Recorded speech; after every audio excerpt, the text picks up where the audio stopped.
दोस्तों, आज मैं कमल हसन सर की new movie thugs of life का एक्सप्लेनेशन करने वाला हूं, जो बहुत ही धमाकेदार है। तो चलिए हम शुरू करते हैं आज का ये धमाकेदार वीडियो। मूवी की शुरुआत में हम रंगाया शक्ति को देखते हैं, जो खेतों में खड़े होकर अपने पास्ट के बारे में याद कर रहा होता है। यहाँ से कहानी फ्लैशबैक में चली जाती है और हमें मूवी साल 1994 का दिल्ली का सीन दिखाया जाता है, जहाँ पर एक समीर नाम के शख्स अपने 6 साल के बेटे इमरान और अपनी बेटी चंद्रा के साथ न्यूज़पेपर डालने के लिए जाते हैं। उस वक्त दिल्ली में 2 गैंग्स बहुत ही पॉपुलर होता है।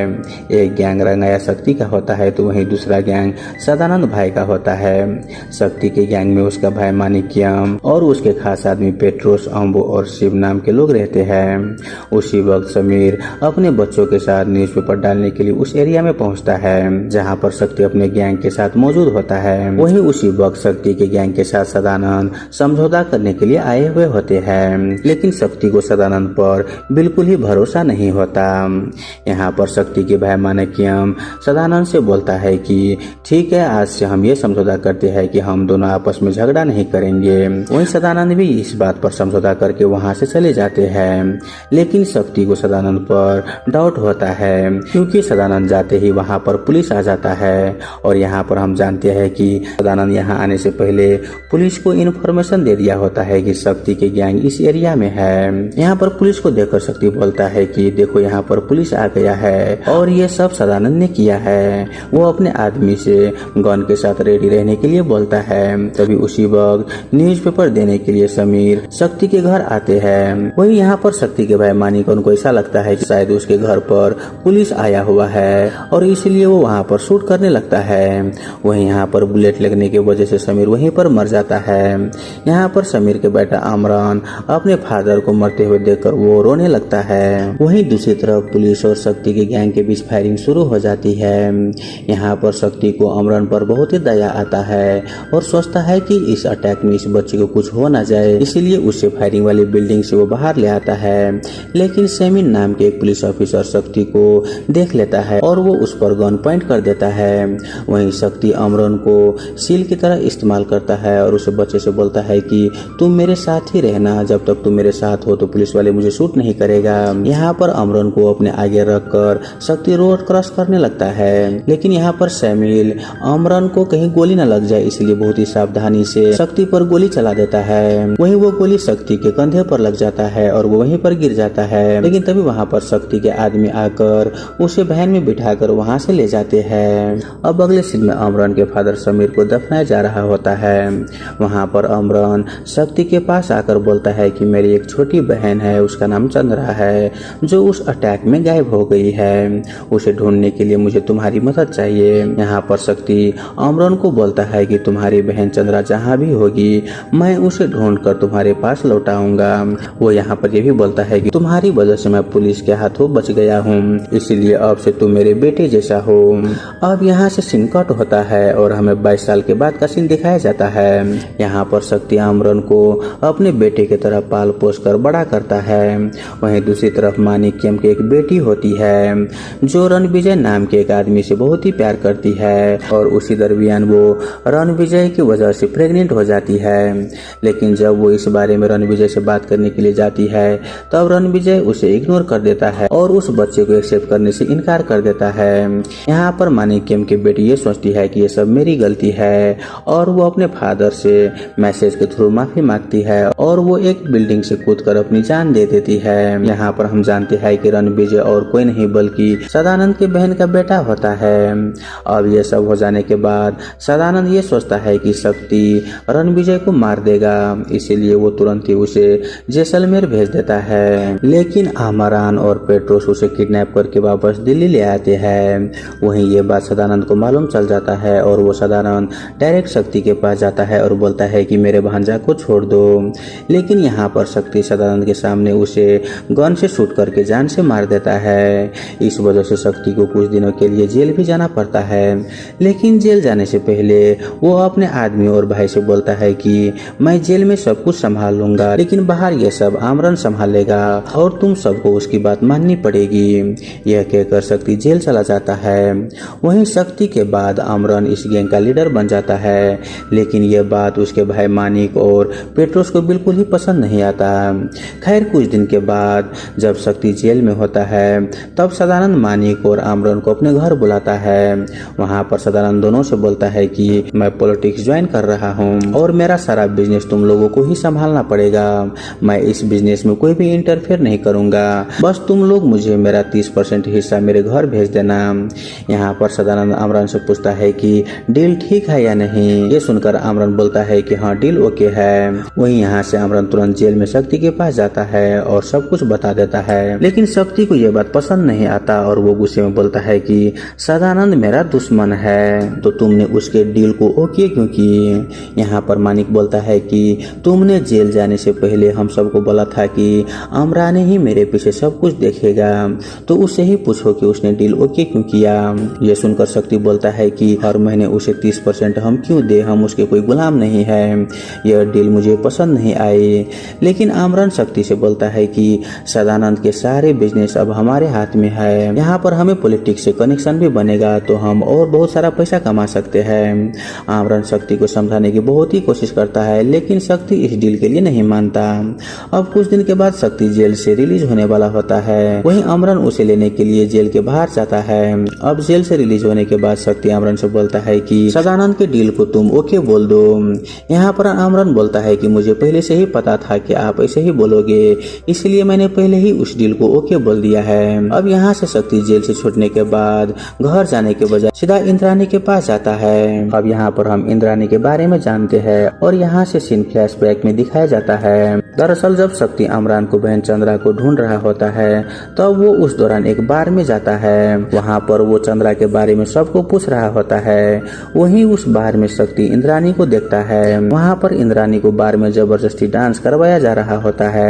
ये सब देखकर इंद्राणी शक्ति के पास आकर रिक्वेस्ट करती है कि आप मुझे यहाँ से ले चलो। शक्ति भी इंद्राणी को मदद करते हुए उसे वहाँ से ले जाता है और उसे बार के धंधे से बचा लेता है। लेकिन उसी दौरान वो 3 दिन इंद्राणी के साथ टाइम स्पेंड करता है और कुछ दिन टाइम स्पेंड करने के बाद शक्ति अपने घर आ जाता है। अब यहाँ से कहानी प्रेजेंट में आता है और हम जानते हैं कि शक्ति का वाइफ का नाम जीवा है और उन दोनों का एक बेटी भी है जिसका नाम मंगा है। यहाँ पर मंगा शिवा के बेटे नागा से प्यार कर रही होती है। वहीं ये बात आमरन शक्ति को बताता है। यहाँ पर शक्ति को शिवा की फैमिली बहुत ही पसंद आता है और वो इस शादी के लिए मान जाता है। यहाँ पर हम देखते हैं कि शक्ति अपनी बेटी का शादी बहुत ही धूमधाम से करवाता है। शादी में बहुत सारे पॉलिटिशियन भी आए हुए थे। वही शादी में सदानंद के रिलेटेड कुछ लोग भी आते हैं और वो लोग आमरन से मिलते हैं। वहीं ये चीज शक्ति नोटिस कर रहा होता है। यहाँ पर शादी में इंद्राणी भी आती है। दरअसल इंद्राणी शक्ति को पसंद कर रही होती है। यहाँ हम एक और बात जानते हैं कि आमरन भी इंद्राणी को पसंद कर रहा होता है। खैर अब कुछ दिन ऐसे ही गुजर जाते हैं। अब एक दिन शक्ति अपने लोगों के साथ कार में किसी काम से दूसरी जगह जा रहा होता है, लेकिन उस वक्त उसके कार में आमरन उसके साथ नहीं होता। तभी कुछ लोग शक्ति के कार पर अटैक करते हुए उन पर गन से शूट करने लगता है। यहाँ पर उसके भाई कार से उतरकर उन लोगों पर हमला करता है और इसी दरमियान शक्ति को एक गोली भी लग जाता है। यहाँ पर गुस्से में शक्ति अपने कार को तेजी से चलाता है और उन हमलावरों के कार को टक्कर मार देता है। वहीं उनकी कार एक लॉरी से टकराता है जिस वजह से सारे अटैकर्स वहीं पर मर जाते हैं। वहीं इधर शक्ति और बाकी के लोगों को हॉस्पिटल में एडमिट करवाया जाता है। यहाँ हम जानते हैं कि शक्ति पर हमला दरअसल रणविजय के भाई दीपक ने करवाया था।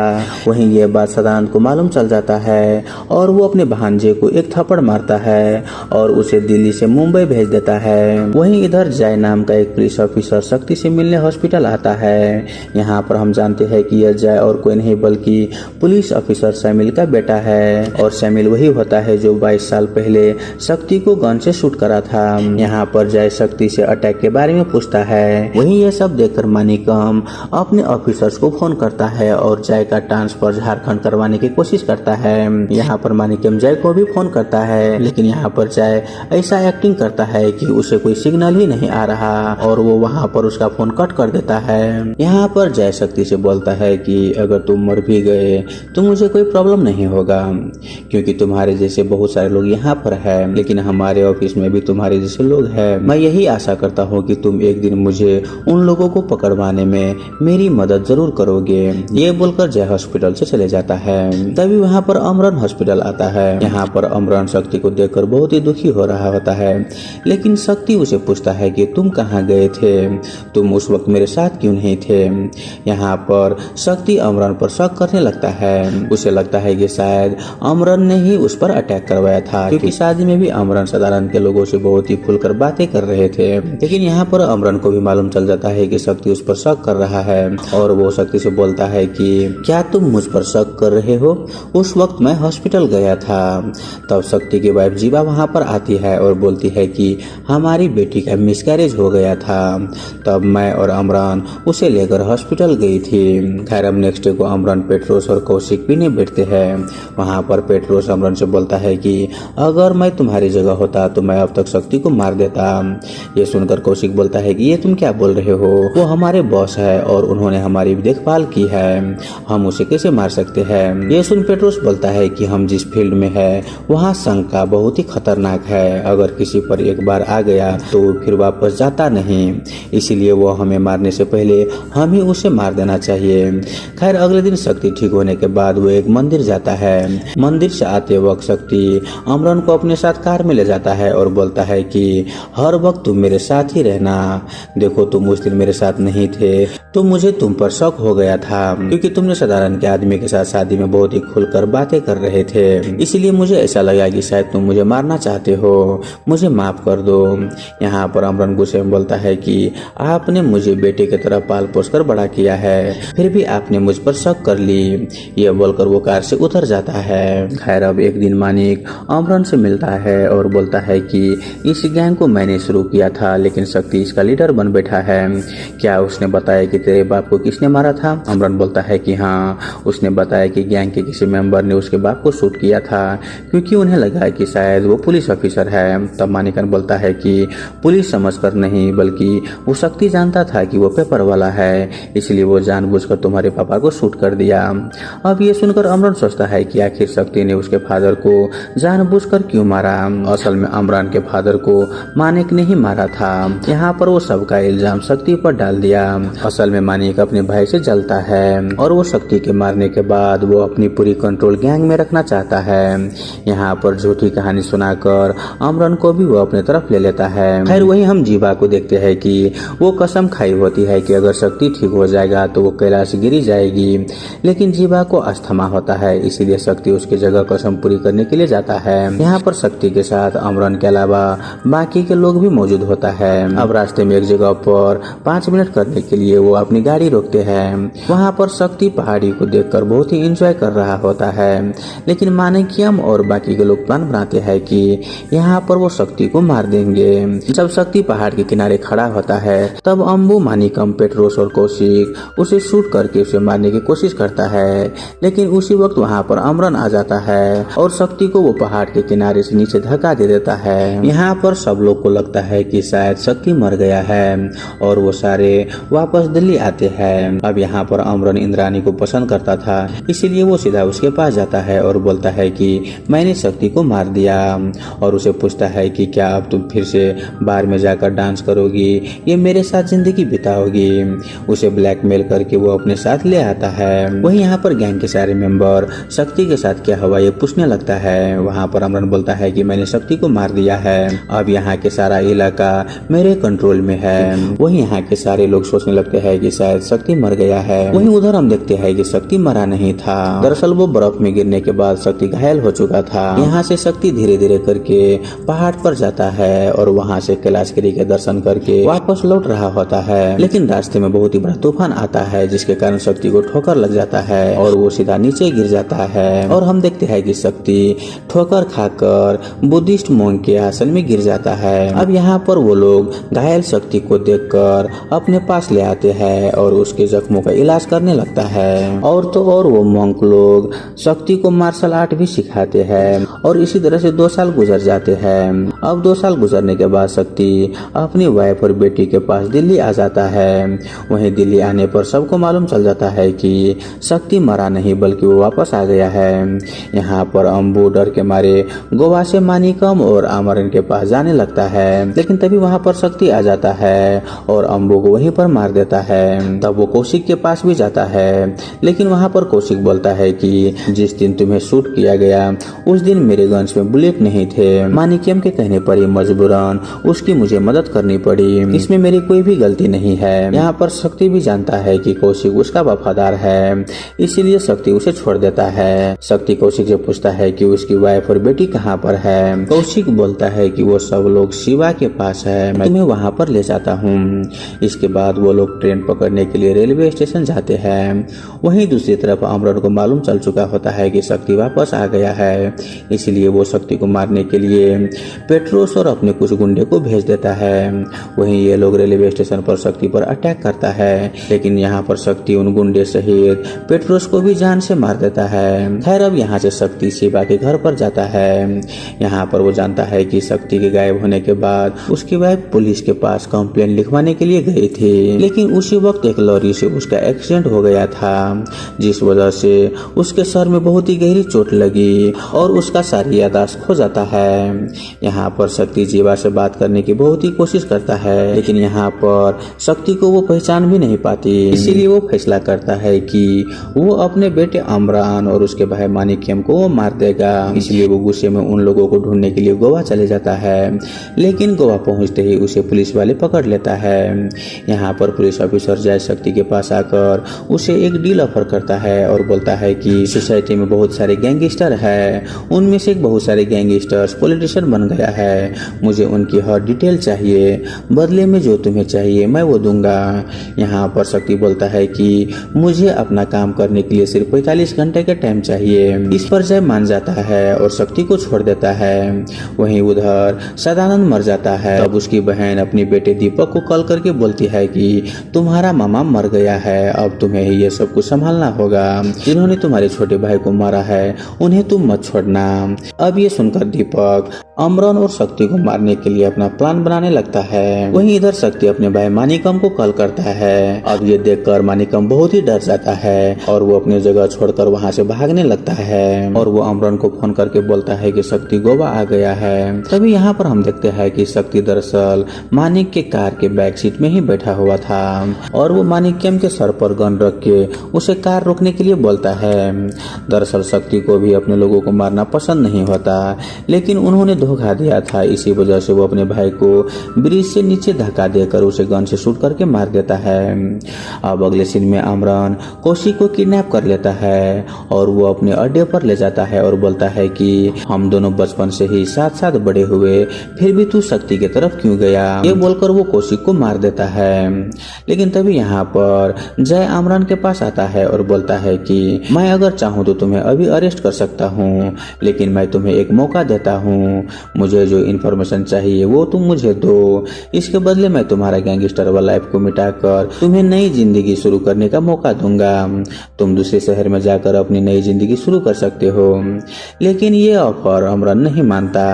वो बोलता है कि अगर तुम शक्ति को मार दोगे तो मैं तुम्हारा ये ऑफर एक्सेप्ट कर लूंगा। वहीं उधर हम देखते हैं कि दीपक के लोग अमरान के घर पर बम सेट कर रहा होता है। वहीं जब अमरान अपने घर आता है तो वो इंद्रानी से बोलता है कि हमें यहाँ से तुरंत ही दूसरे कंट्री में भाग जाना चाहिए, अगर शक्ति यहाँ पर आए तो वो हमें मार देगा। यह बोलकर वो घर से बाहर चले जाता है। वहीं उसी वक्त इंद्रानी को शक्ति का फोन आता है और बोलता है कि तुम मेरे पास आ जाओ, लेकिन तभी उसी वक्त दीपक के लोग घर में बम ब्लास्ट कर देता है, जिस वजह से इंद्रानी का वहीं पर मौत हो जाती है। यहाँ पर शक्ति और अमरान दोनों ही इंद्रानी से बहुत ही प्यार करते थे। अब यहाँ पर शक्ति इंद्रानी के ब्लास्ट वाले जगह पर जाता है, लेकिन उसी वक्त वहाँ पर एक बड़ा स्लैब्स का टुकड़ा उसके ऊपर गिर जाता है और वो बुरी तरीके से शक्ति घायल हो जाता है। वहीं जब अमरान शक्ति को देखता है तो वो सोचता है कि ये ब्लास्ट जरूरी शक्ति ने किया होगा।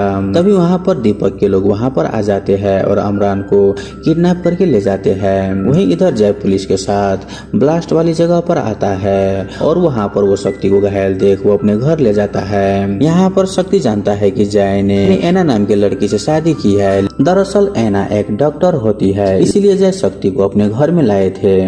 यहाँ पर जय के कहने पर एना शक्ति को इलाज करती है। यहाँ पर बात करते वक्त एना शक्ति को अपने पास्ट के बारे में बताती है, जिससे शक्ति को मालूम चल जाता है कि एना ही अमरान की बहन चंद्रा है। जो मूवी की शुरुआत में पुलिस और गैंगस्टर के बीच में जब फाइट हो रहा था तभी पुलिस ऑफिसर सैमुअल को चंद्रा दिखा था। तब वो चंद्रा को अपने साथ ले आया और उन्होंने चंद्रा को अपने साथ ही रखकर पाल पोस कर बड़ा करने लगा। सैमुअल यहाँ पर चंद्रा को अच्छे से पढ़ाकर अपने बेटे जय के साथ शादी करवा दिया। अब ये सब सुनकर शक्ति ऐना से बोलता है कि तुम्हारा नाम चंद्रा और तुम्हारा भाई का नाम अमरान है ना। ये सुनकर ऐना बोलती है कि हाँ, लेकिन आपको कैसे मालूम चला? अभी मेरा भाई कहाँ पर है? तभी उसी समय दीपक के लोग शक्ति पर अटैक करने के लिए उसके घर पर आ जाते हैं। वहीं उधर दीपक के लोग अमरान को भी किडनैप करके उसे बहुत ही बुरी तरीके से मार रहा होता है और इधर उसके कुछ लोग शक्ति पर अटैक करने के लिए आए हुए थे। यहाँ पर शक्ति चंद्रा को कुछ हो ना जाए इसीलिए उसे एक कमरे में लॉक कर देता है। अब यहाँ पर एक तरफ शक्ति और दूसरी तरफ अमरान दीपक के लोगों को एक एक करके मारने लगता है। यहाँ पर अमरान दीपक को बुरी तरीके से मारकर उसे अधमरा करके बिल्डिंग से नीचे गिरा देता है। अब यहाँ पर शक्ति चंद्रा से बोलता है कि मैं उस बिल्डिंग के पास जा रहा हूँ जहाँ पर तुम्हारे फादर मरे थे। तुम जय के साथ उस बिल्डिंग के पास आ जाना और अपने भाई से मिल लेना। इसके बाद शक्ति अमरान को भी मैसेज कर देता है कि उस बिल्डिंग के पास आओ जहाँ तुम्हारे फादर मरे थे। अब यहाँ हमें उस बिल्डिंग का सीन दिखाया जाता है जहाँ पर अमरान उस बिल्डिंग के पास आ चुका था। वहीं शक्ति टेरेस पर सो रहा होता है। अमरान के हाथ में यहाँ पर गन था। वो चाहता तो शक्ति को मार सकता था लेकिन वो उसे नहीं मारता। वो शक्ति के साइड में शूट करता है जिससे शक्ति का नींद खुल जाता है और यहाँ पर इन दोनों के बीच फाइट होने लगता है। इसी दौरान कई मौके शक्ति को भी आता है अमरान को मारने का, लेकिन वो भी उसे नहीं मारता क्योंकि वो भी अमरान से बहुत ही प्यार कर रहा होता है। वहीं फाइट के दौरान अमरान शक्ति से बोलता है कि आपने मेरे पापा को क्यों मारा? माने कि और अम्बू ने मुझे सब कुछ बता दिया। ये सुनकर शक्ति बोलता है कि वो लोग जो भी तुम्हें बताए वो सब कुछ झूठ बताया। वो लोग तुम्हें अपनी तरफ करने के लिए मेरे खिलाफ भड़काया था। अब ये सब सुनकर अमरान सोचता है कि क्या मैंने उन झूठे आदमी पर यकीन करके इतना सब कुछ कर दिया या फिर शक्ति झूठ बोल रहा है। उसी वक्त यहाँ पर चंद्रा उस बिल्डिंग के पास आ जाती है। ये देखकर शक्ति अमरान से बोलता है कि जैसे मैंने तुमसे वादा किया था कि मैं तुम्हारी बहन को ढूंढ लूंगा, वही तुम्हारी बहन चंद्रा है। जाओ तुम अपनी बहन से मिल लो। यहाँ पर वो अपनी बहन को देखकर वो बहुत ही खुश हो रहा होता है, लेकिन तभी वहाँ पर दीपक उस बिल्डिंग के पास आ जाता है और अमरान को गन से शूट कर देता है। वहीं ये देख शक्ति भी दीपक को वहीं पर मार देता है। वहीं जब सारे लोग अमरान के पास जाता है तब तक अमरान मर चुका था। यहाँ पर वो अपने भाई के मरने पर चंद्रा बहुत ही रोती है और यहाँ से सीन कट हो जाता है। अब दूसरे सीन हमें कुछ दिन के बाद का दिखाया जाता है जहाँ पर शक्ति अपनी फैमिली के साथ सब कुछ छोड़कर एक गांव में रह रहा होता है और खेतों में ये कहानी बता रहा होता है। तभी यहाँ पर शक्ति देखता है कि उसकी वाइफ जीवा की थोड़ी थोड़ी याददाश्त आने लगी है और यहीं पर ये मूवी खत्म हो जाता है। तो दोस्तों, आई होप आपको ये मूवी एक्सप्रेशन वाला वीडियो अच्छा लगा हुआ हो। अगर आपको वीडियो अच्छा लगे तो वीडियो को लाइक करके हमारे यूट्यूब चैनल को सब्सक्राइब जरूर कर लीजिए। धन्यवाद।